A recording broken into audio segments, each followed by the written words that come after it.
भारतीय राष्ट्रीय कांग्रेस की महासचिव प्रियंका गांधी वाड्रा ने अमेठी में गुरुवार को चुनावी रैली की। इस दौरान उन्होंने जनता को संबोधित किया। अमेठी से कांग्रेस ने केएल शर्मा को अपना उम्मीदवार बनाया है। ऐसे में प्रियंका गांधी उनके लिए वोट की अपील करने पहुंची थी। प्रियंका गांधी ने चुनावी रैली में कहा, राजीव गांधी के निधन के 7 सालों बाद सोनिया गांधी को लगा कांग्रेस पार्टी संकट में है। मैं उनकी बेटी थी, उनके बहुत कष्ट देखे थे। मैंने मना किया। मैंने कहा कि राजनीति में मत जाओ, ये लोग तुम्हारा इस्तेमाल करेंगे, तुम्हें कुछ हो जाएगा। मेरी मां ने मुझे कहा, पार्टी के लिए आगे नहीं बढ़ूंगी तो इनको और अपने आप को क्या जवाब दूंगी।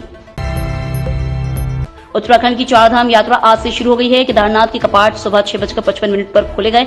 सीएम पुष्कर सिंह धामी भी अपनी पत्नी के साथ दर्शन के लिए पहुंचे। केदारनाथ में पहले ही दिन भारी भीड़ के कारण अव्यवस्था देखने को मिली है। तीर्थयात्रियों के एक साथ पहुंचने से प्रशासन को दिक्कतों का सामना करना पड़ रहा है। केदारनाथ के अलावा गंगोत्री और यमुनोत्री के कपाट भी आज ही खुलेंगे। बद्रीनाथ मंदिर में दर्शन 12 मई से होंगे।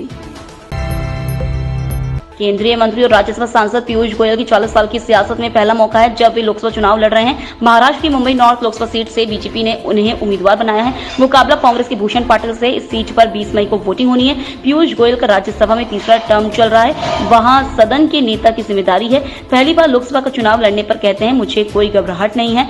कांग्रेस को मेरे खिलाफ कैंडिडेट नहीं मिला तो एक लोकल बिल्डर को ही खड़ा कर दिया।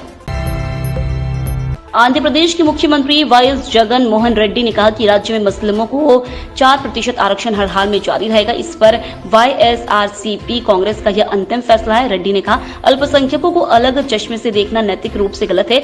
वाईएसआरसीपी मुस्लिमों की गरिमा और सम्मान का समर्थन करेगी।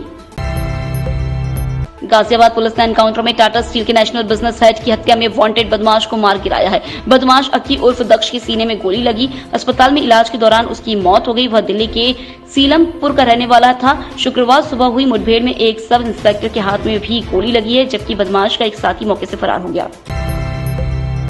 राष्ट्रपति द्रौपदी मुर्मू ने आज राष्ट्रपति भवन के दरबार हॉल में आयोजित नागरिक अलंकरण समारोह सेकंड में 2 पद्म विभूषण, 9 पद्म भूषण और 56 पद्मश्री पुरस्कार प्रदान किए। इस अवसर पर उपराष्ट्रपति जगदीप धनखड़, प्रधानमंत्री नरेंद्र मोदी और केंद्रीय गृह मंत्री एवं सहकारिता मंत्री अमित शाह सहित भारत सरकार के अनेक मंत्री और अन्य गणमान्य व्यक्ति उपस्थित थे। केंद्रीय गृह एवं सहकारिता मंत्री अमित शाह और अन्य केंद्रीय मंत्रियों ने पद्म पुरस्कार विजेताओं के साथ गृह मंत्री द्वारा उनके आवास पर दिए गए रात्रि भोज के दौरान संवाद किया। लोकसभा चुनाव 2024 के बीच कांग्रेस नेता मणिशंकर अय्यर ने एक बार विवादित बयान दे दिया है, जिससे कांग्रेस पार्टी को नुकसान उठाना पड़ सकता है। मणिशंकर अय्यर ने कहा कि भारत को पाकिस्तान के साथ बातचीत करनी चाहिए और उन्हें इज्जत देनी चाहिए, क्योंकि उनके पास एटम बम है। अय्यर ने कहा, अगर पाकिस्तान को इज्जत नहीं दी गई और अगर कोई पागल नेता वहां आ गया तो वह परमाणु हथियार निकाल सकता है। देश में मुसलमानों की आबादी में बढ़ोतरी और हिंदुओं की आबादी में गिरावट को लेकर कांग्रेस नेता राशिद अल्वी की प्रतिक्रिया सामने आई है।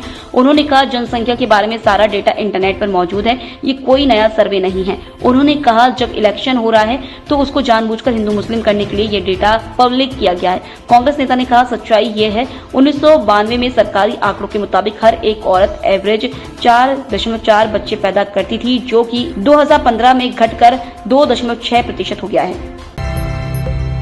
शेयर बाजार में आज 10 मई को तेजी देखने को मिल रही है। सेंसेक्स 280 अंक से ज्यादा की तेजी के साथ 72,680 के स्तर पर कारोबार कर रहा है। निफ्टी में भी 70 अंक की तेजी देखने को मिल रही है। ये 22,030 के स्तर पर कारोबार कर रहा है। सेंसेक्स के 30 शेयरों में से 23 में तेजी और 7 में गिरावट देखने को मिल रही है।